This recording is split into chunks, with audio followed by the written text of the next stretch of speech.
스갈의 가사를 보면 샘물과 같은 보혈은 임마누엘 피로다. 이 샘의 죄를 씻으면 정하게 되겠네. 정하게 되겠네. 정하게 되겠네. 이 샘의 죄를 씻으면 정하게 되겠네. 찬송가에서 샘물은 바로 그리스도의 보혈을 의미합니다. 그러니까 이 정결하게 하는 샘, 죄와 더러움을 씻는 샘은 하나님이시기도 하고 그리고 그리스도의 보혈이기도 한 것입니다. 사람은 깨끗한 물이 없이는 살 수 없습니다. 깨끗한 물을 마셔야 건강해질 수 있습니다. 몸이 아픈 환자에게 의사 선생님들이 하시는 말씀 중에 물을 많이 드셔야 좋다고, 몸 안에 있는 이 독소들이 빠져나가려면 물을 많이 먹어야 된다고 그렇게 조언을 합니다. 그리고 또 몸이 지저분하면 아무래도 이 세균과 병균이 우리 몸에 침투해 들어오기가 쉽습니다. 그래서 건강을 위해서 항상 자신의 몸을 깨끗하게 씻는 것이 중요합니다. 그러나 깨끗한 물은 사람의 몸을 깨끗하게 할 수 있어도 사람의 심령은 깨끗하게 할 수 없습니다. 오늘 본문에서 이 죄와 더러움, 이것은 물리적인 더러움을 가리키는 것이 아니라 하나님을 멀리하게 만드는 인간의 죄입니다.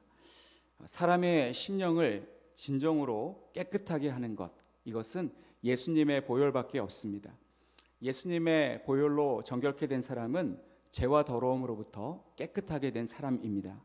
예수님의 보혈은 능력이 있어서 죄와 더러움을 씻어주실 뿐만 아니라 정결하게 된 사람을 계속해서 지켜줍니다. 이것이 바로 보혈의 능력입니다.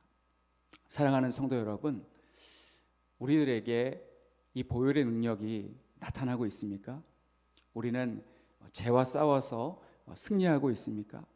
아니면 보혈의 능력이 나타나고 있지 않지는 않습니까?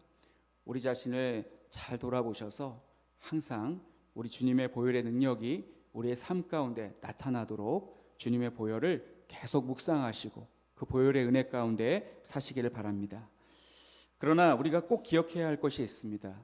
스가랴서 1장의 말씀을 13장 1절의 말씀을 통해서 우리가 기억해야 할 것은 죄와 더러움을 씻는 셈은 아무에게나 허락되는 것이 아니라 애통하는 자에게 허락된다는 것입니다. 애통하는 자, 자신의 지은 죄를 회개하고 또 안타깝게 생각하고 또 하나님 앞에 날마다 회개하는 삶을 사는 사람, 그 사람에게 이 정결을 케 하는 셈이 허락이 됩니다. 그리고 그런 사람에게 보혈의 능력이 나타납니다.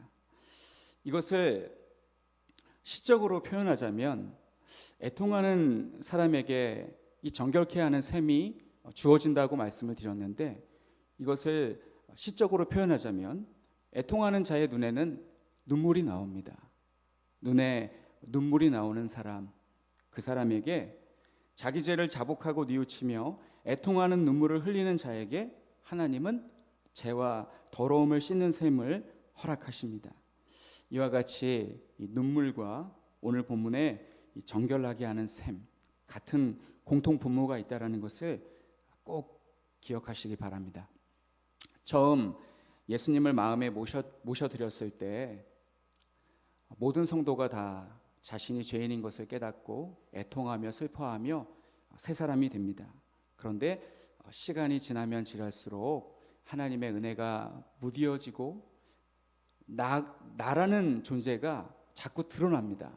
그래서 내 삶에 보혈의 능력이 나타나지도 않고 또 하나님의 은혜로 죄와 더러움을 씻는 그 셈이 나에게 그 은혜가 주어지지도 않는 것을 보게 됩니다.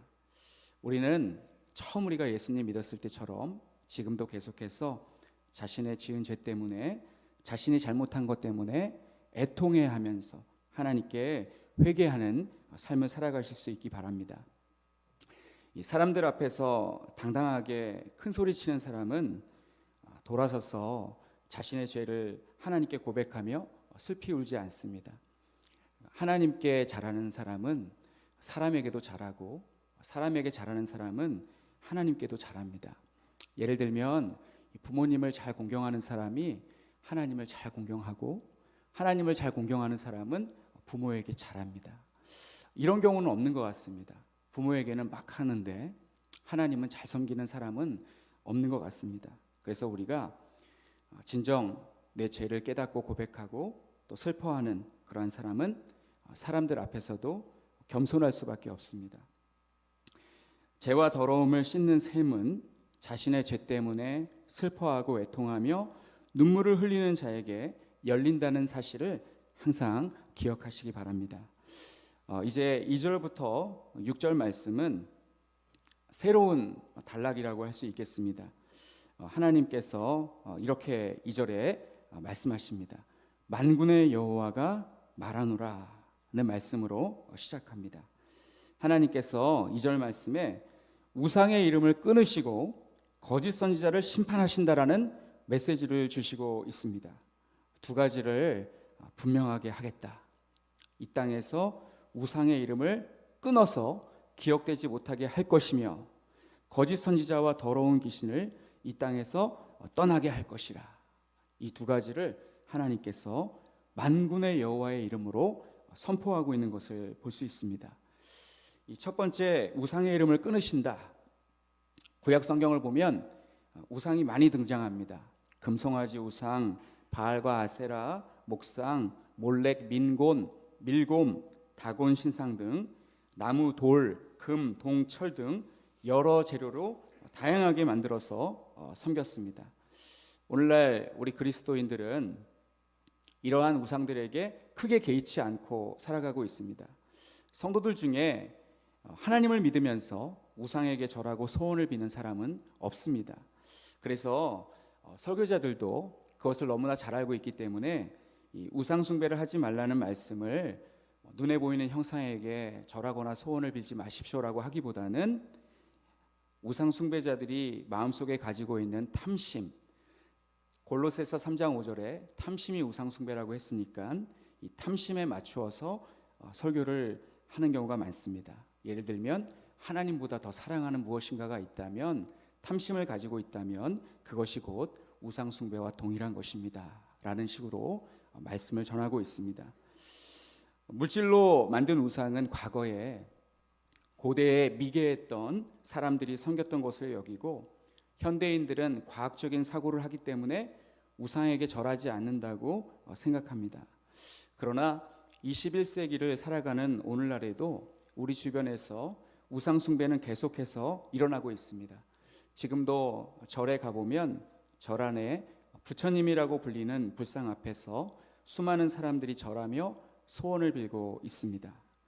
그리고 이 항공사에서 이 수백억에 이르는 최신형 항공기를 이제 구입하여서 첫 비행을 시작하기 전에 고사를 지냅니다. 돼지머리를 모셔놓고 기장과 부기장 또 항공사 사장 다 임원들이 다 나와서 그 앞에 머리를 조아리면서 무사하기를, 이 비행기가 사고가 나지 않기를 그렇게 절하는 모습들이 보입니다. 이처럼 우상 숭배는 오늘날에도 버젓이 우리 주변에서 일어나고 있습니다. 사람들이 어리석고 무지해서 별다른 생각 없이 하는 일종의 종교 퍼포먼스가 아닙니다. 성경은 우상에게 절하는 것을 어떻게 보냐면 이것은 귀신에게 하는 것이라고 말씀하고 있습니다. 이 고린도전서 10장 19절로 20절 말씀에 보면, 그런즉 내가 무엇을 말하느냐? 우상의 제물은 무엇이며 우상은 무엇이냐? 무릇 이방인이 제사하는 것은 귀신에게 하는 것이요 하나님께 제사하는 것이 아니니 나는 너희가 귀신과 교제하는 자가 되기를 원하지 아니하노라. 이와 같이 이 우상의 배후에는 귀신, 즉 사탄이 있다는 것을 우리는 꼭 기억해야 합니다.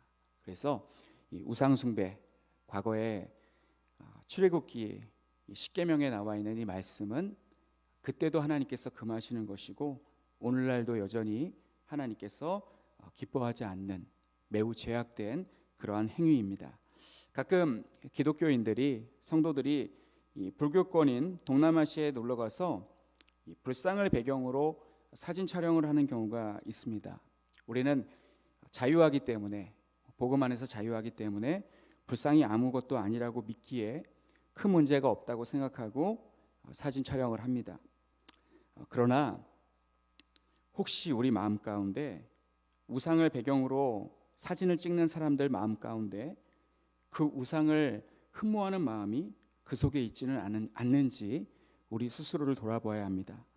거대한 우상을 보면서 사진으로 남기고 싶다는 마음이 우리 속에 있지는 않은지 잘 돌아보고 분별 있게 행동해야 된다고 생각을 합니다. 북한에 가서 김일성 동상 앞에서 사진을 찍는 것과 불상 앞에서 사진을 찍는 것과 무엇이 다릅니까? 같은 우상을 배경으로 사진을 찍는 것 아니겠습니까? 과거 우상들이 지금은 다 문화재로 보존되고 있습니다. 역사가 오래될수록 그 우상의 가치는 높게 평가되고 있습니다. 당시에 이 우상을 조각하는 사람들은 심혈을 기울여 그것을 만들었기 때문에 충분히 그럴 만한 가치가 있습니다. 그러나 우리들은, 성도들은 우상을 구경할 수는 있습니다만 그것에 지나친 관심을 가져서는 안 됩니다. 우상은 보면 볼수록 사람을 끄는 마력이 있습니다. 목사인 저도 그 큰 우상, 압도적인 우상, 또 이 절에 가면 그 보이는 그 번쩍번쩍 광이 나는 그 우상을 보면서 사람들이 절에서 저 앞에 가서 절을 하는구나 싶을 정도로 이 우상에게는 사람을 끄는 마력이 있습니다. 우리 성도님들은 그런 것을 못 느끼실지도 모르겠습니다만 하여간 우리는 우상에게 절대 관심을 가져서도 안 되고 또 그것에 미혹되는 일이 없어야겠습니다. 두 번째는 이 거짓 선지자를 심판하신다는 메시지입니다. 2절 하반절 말씀을 보시면 거짓 선지자와 더러운 귀신을 이 땅에서 떠나게 할 것이라고 말씀하고 있습니다. 그런데 성경을 자세히 보시면 얼마 전에 어떤 집사님께서 저에게 성경에 보면 없음이라는 그런 단어가 있는데 이게 왜 있는 겁니까? 라고 물어보셔서 설명을 해드렸는데 오늘 본문에는 이 거짓이라는 글자가 다른 글자보다 조금 작게 쓰여 있습니다. 똑같은 크기로 기록해도 될 텐데 왜 이것만 조금 작게 기록했을까? 그 까닭은 원문에는 없기 때문에 그렇습니다. 번역자가 이 선지자는 거짓 선지자가 틀림없기 때문에 성경을 읽는 사람들이 혼동하지 않도록 친절하게 이 거짓이라고 그렇게 추가한 것으로 이해하면 되겠습니다. 이것을 뺄 필요가 없는 것은 이 선지자는 거짓 선지자가 맞기 때문에 그렇습니다. 이 거짓 선지자와 더러운 귀신을 이 땅에서 떠나게 할 것이라 이렇게 말씀하고 있는데 하나님께서 우상 숭배자와 거짓 선지자와 더러운 영을 다 떠나게 하신다고 말씀하고 있습니다. 이 3절부터 6절까지의 말씀을 보면 이렇게 하나님이 행하시는데 여기에 대한 백성들의 4가지 응답을 보여줍니다. 첫 번째 응답은 부모가 칼로 그를 찌르리라는 말씀입니다. 이 거짓 예언하는 이 아들, 이 선지자를 이 칼로 찌를 것이다 라는 말씀이 기록되어 있습니다. 이 말씀을 처음 보았을 때 조금 섬뜩하다는 생각이 들었습니다. 부모가 자식을 죽이는 것, 또 반대로 자식이 부모를 죽이는 것은 반인륜적인 그런 행동이기 때문에 그렇습니다. 이 말씀은 이 신앙을 내세워 가족까지 해치는 광신적 행태를 가리키는 말씀이 아닙니다. 이 말씀은 가장 가까운 사람이라 할지라도 거짓 예언하는 자에 대하여 올바르게 대응해야 한다는 말씀입니다. 다시 한번 이 3절 말씀을 한번 읽어보겠습니다. 사람이 아직도 예언할 것 같으면 그 낳은 부모가 그에게 이르기를 내가 여호와의 이름을 빙자하여 거짓말을 하니 살지 못하리라 하고 낳은 부모가 그가 예언할 때에 칼로 그를 찌르리라고 말씀하고 있습니다.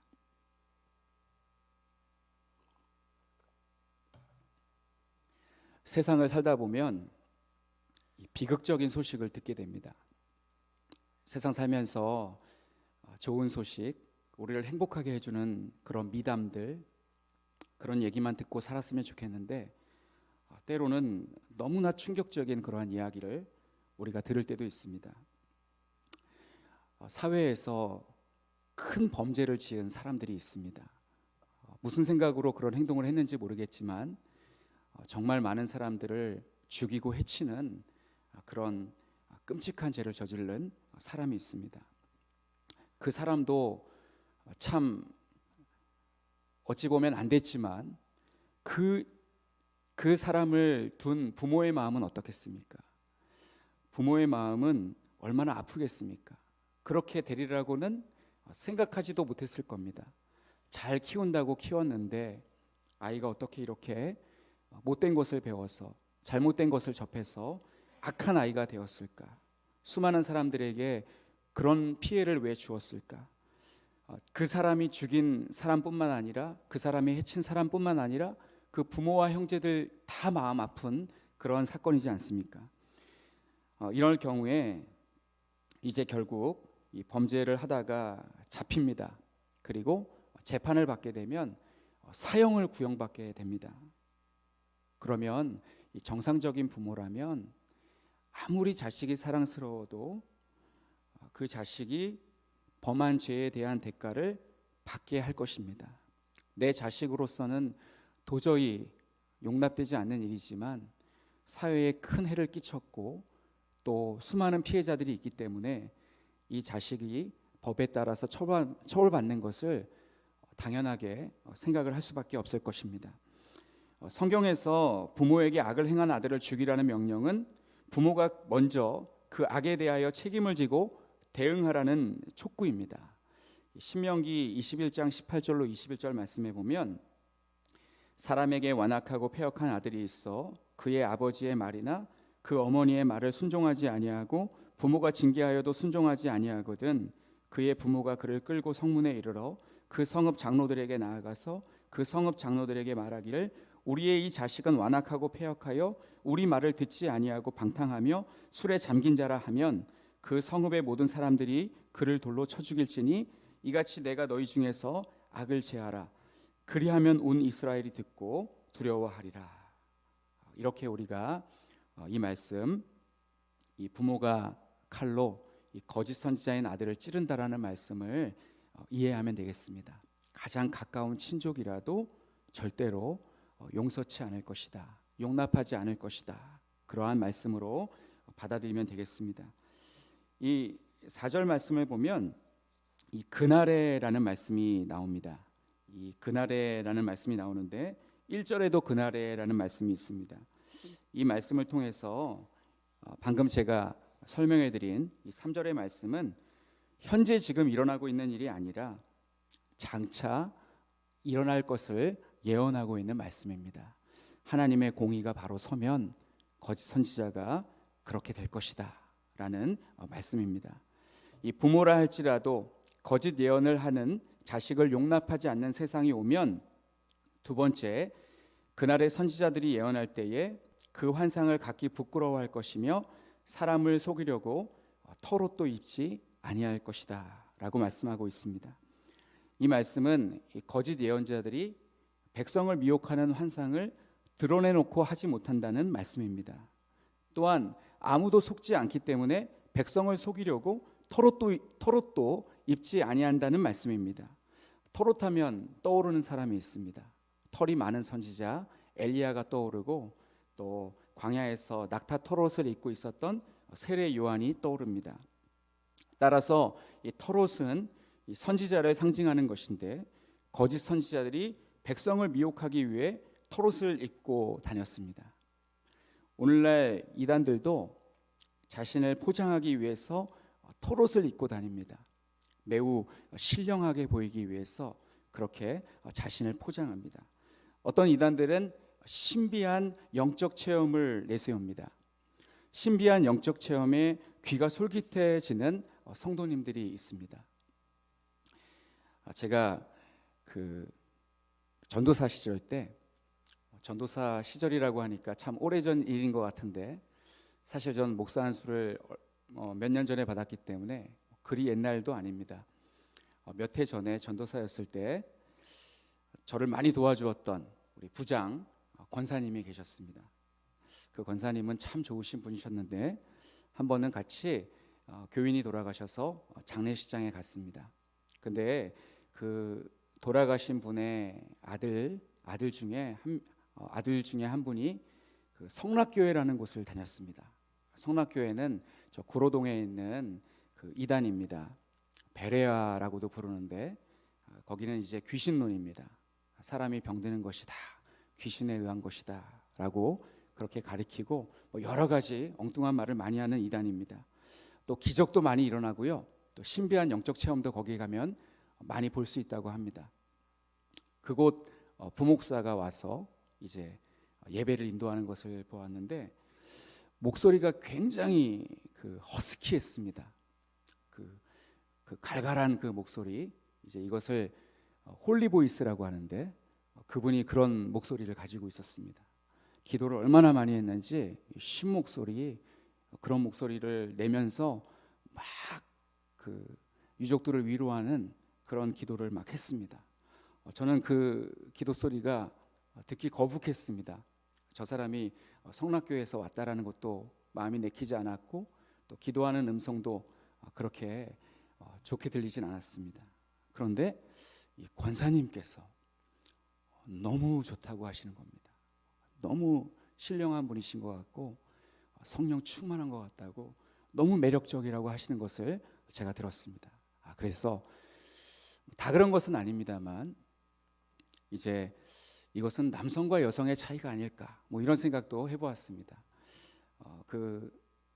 그런 그 허스키하고 그 막 목이 쉰 목소리, 그렇게 막 열정적으로 기도하는 모습, 이런 모습을 여성도님들이 좀 좋아하지 않나, 그런 생각을 해보았습니다. 이것은 남녀 성차별적인 발언은 절대 아니고 제 개인적인 의견입니다. 자, 반면에 어떤 이단들은 학위를 내세웁니다. 그 신비한 영적 체험은 무시하시는 분들 중에 이 학위에 약하신 분들이 있습니다. 박사학위, 또 석사학위, 또 아주 유수한 그런 대학을 나왔다라고 하면, 지성적인 성도님들 중에 신비한 영적 체험을 무시하는데 학위에 대해서는 그냥 마음이 열리시는 분도 있습니다. 이런 것들도 사실은 어찌 보면 자신을 포장하기 위한 토롯일 수 있습니다. 그런 토롯에 미혹되지 않는 우리 모든 성도님들 되시기 바랍니다. 오늘 이 말씀을 보면 선지자들이 예언할 때에 그 환상을 갖기 부끄러워할 것이다.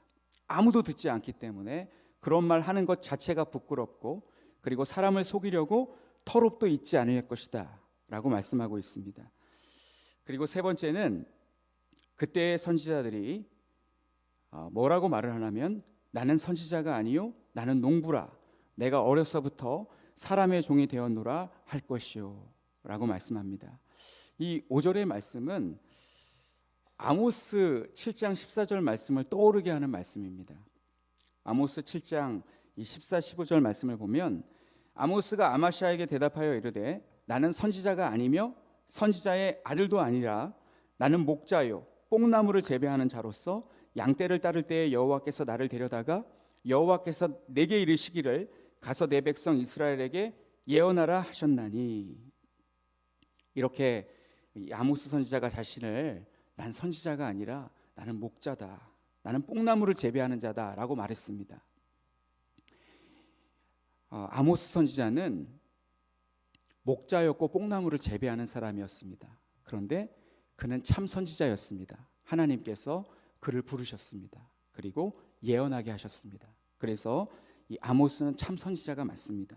그런데 오늘 본문에 나와 있는 이 거짓 선지자는 원래 선지자가 아니었습니다.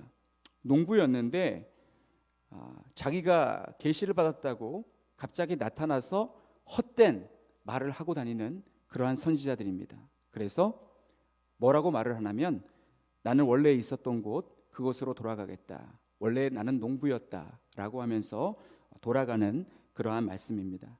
아모스는 농부였다가 하나님께 부름받은 선지자인 반면 본문 5절의 농부였던 선지자들은 더 이상 헛된 예언을 하지 않고 원래 직업인 농부로 돌아간다는 말씀입니다.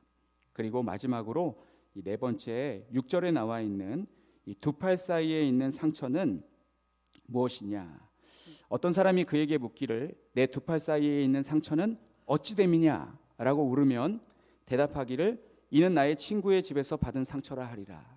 사실 이 두 팔 사이에 난 상처는 어떤 상처냐면 이 거짓 선지자들이 예언을 하다가 황홀경에 빠지면 자기 몸을 막 자해했습니다. 예를 들면 이 갈멜산에서 엘리야와 450명의 바알 선지자가 서로 대결하였을 때 엘리야 선지자는 하나님께 무릎을 꿇고 기도하였지만 이 450명의 바알 선지자들은 아무리 불러도 신이 응답하지 않자 칼로 자기 몸을 막 자해하기 시작했습니다. 이렇게 거짓 선지자들은 자기 몸을 자해해서 이 두 팔 사이 가슴에 이 상처가 있었습니다. 이것이 어찌됨이냐라고 물으면 이들은 부끄러워서 이렇게 말할 것이다. 나의 친구의 집에서 받은 상처라 하리라. 이렇게 둘러댈 것이다. 한마디로 이 거짓 선지자가 발붙이지 못하는 그러한 세상이 올 것이다 라고 하나님께서 말씀하고 있습니다. 그리고 이제 마지막으로 세 번째 단락은 7절부터 9절까지의 말씀입니다. 이 말씀은 목자를 치라는 명령입니다. 이 목자를 치라. 이 목자를 치면 어떻게 됩니까? 양들은 매우 위험해집니다. 그럼에도 불구하고 하나님께서 목자를 치시는 이유는 그 백성을 연단하고 시험하시기 위함입니다. 목자가 쓰러지고 양들은 흩어집니다. 그리고 하나님께서는 이 7절 말씀에 보면 목자를 치면 양이 흩어지려니와 작은 자들 위에는 내가 내 손을 들이오리라. 이 작은 자들도 이 목자의 종이거나 아니면 어린 목자를 가리키는 말씀입니다. 이들도 하나님께서 심판하시겠다라고 말씀합니다. 하나님께서 목자를 치면 양들이 다 흩어지게 됩니다. 목자 없는 양들은 온 땅에서 3분의 2는 멸망하고 3분의 1만 겨우 생존하게 됩니다. 겨우 살아남은 3분의 1도 하나님께서 가만두지 않습니다. 불 가운데 던져 은같이 연단하며 금같이 시험하겠다고 하십니다. 하나님께서 이렇게 양들에게 가혹하고 혹독한 고난을 주시는 것은 그들을 정결케 하시기 위함입니다. 이러한 불시험을 통과한 자들은 3절 하반절에 있는 말씀과 같이 하나님의 이름을 부릅니다. 그리고 하나님은 그들의 음성을 듣고 내 백성이라고 하실 것입니다. 또한 그들은 여호와는 내 하나님이라고 고백할 것이다 라고 말씀하고 있습니다. 그러므로 하나님의 연단과 시험의 궁극적인 목적은 하나님 나라 백성의 회복이라고 할 수 있습니다. 우리 성도님들 중에 혹독한 시험을 겪고 있는 분이 계십니까? 고난은 이 두 가지 경우에 찾아옵니다. 첫 번째는 나의 실수와 잘못으로 인해 발생할 수 있습니다. 두 번째는 내가 잘못한 것이 없는데 찾아올 수도 있습니다. 공통점이 있다면 둘 다 똑같이 힘듭니다. 첫 번째는 스스로를 자책하며 후회의 눈물을 흘릴 것이고, 두 번째는 내가 잘못해서 받는 고난이라면 차라리 억울하지는 않겠는데 왜 나에게 이런 고난이 오는 것일까? 괴로워서 울 것입니다. 그러나 이 고난을 받을 때 성도가 해야 할 일은 하나님을 붙들고 기도하는 것입니다. 고난의 이유가 내 잘못에서 비롯된 것이든 아니면 내 잘못이 아니든 상관없습니다. 내 잘못이라면 하나님께 회개하며 하나님을 붙들고 기도하면 되고, 내 잘못이 아니라면 하나님을 원망하지 않게 해달라고 기도하시고 하나님을 더욱 신뢰하고 믿음으로 승리할 수 있게 해달라고 기도하시기 바랍니다. 끝으로 이 7절의 말씀은 신약 성경에서 인용하고 있는 또 말씀이기도 합니다. 7절에 목자를 치면 양이 흩어지려니와 이 말씀을 예수님께서 인용하셨습니다. 마태복음 26장 31절과 마가복음 14장 27절에 인용이 되었는데 내용이 같기 때문에 마가복음 14장 27절 말씀만 읽어드리겠습니다. 예수께서 제자들에게 이르시되 너희가 다 나를 버리리라. 이는 기록된 바 내가 목자를 치리니 양들이 흩어지리라 하였음이니라. 결국 이 목자, 지금까지는 제가 목자에 대해서 다른 설명은 하지 않았지만 결국 이 목자는 이 스가랴 9장 9절에서 말씀하고 있는 나귀를 타고 시온에 입성하는 왕을 가리킵니다. 스가랴 9장 9절 말씀에 시온에 따라 크게 기뻐할지어다 예루살렘에 따라 즐거이 부를지어다 보라 내 왕이 내게 임하시나니 그는 공의로우시며 구원을 베푸시며 겸손하여서 나귀를 타시나니 나귀의 작은 것 곧 나귀 새끼니라. 바로 이 목자는 우리의 영원한 구주이신 예수 그리스도를 가리키는 말씀입니다. 오늘 본문에서 이 목자를 잃은 이스라엘 백성들은 목자의 중요성을 비로소 깨닫게 되었습니다. 그리고 그들은 연단을 통해서 진정한 목자는 여호와 하나님이라는 사실을 깨닫게 되었습니다. 그리고 먼 훗날 유대인들은 영원한 목자이신 예수님을 알아보지 못하고 그분을 십자가에 못 박고 찔러 죽였습니다. 그러나 하나님은 예수님의 십자가와 부활을 통해서 택한 백성을 구원하시고 온 열방이 하나님의 이름을 부르도록 역사하셨습니다. 이것이 목자를 치시는 하나님의 섭리입니다. 사랑하는 성도 여러분, 오늘 이 본문 말씀을 통해서 우리는 하나님께서 주시는 고난이 있음을 인정하고 그 고난이 닥쳤을 때 잘 감당하시기 바랍니다. 얼마나 가혹합니까? 양들의 3분의 2가 죽었는데 3분의 1만 남았습니다. 그런데 그 3분의 1 양을 소중하게 생각하고 아끼고 보호하고 잘해주는 것이 아니라 그 양들을 또 연단하시고 시험하시는 말씀이 오늘 본문에 기록되어 있습니다. 불 가운데 던져 은같이 연단하며 금같이 시험할 것이라. 그렇게 하나님께서는 사랑하는 성도들을 고난을 통해서 정결하게 하시고 연단하시고 또한 단련하시는 그러한 분이십니다. 그러면 우리가 하나님께서 주시는 고난을 잘 감당하면 마침내 욥기 23장 10절에 있는 말씀처럼 그러나 내가 가는 길을 그가 아시나니 그가 나를 단련하신 후에는 내가 숨군같이 되어 나오리라 라고 하신 말씀처럼 하나님 보시기에 아름다운 믿음으로 하나님을 영화롭게 하실 줄로 믿습니다.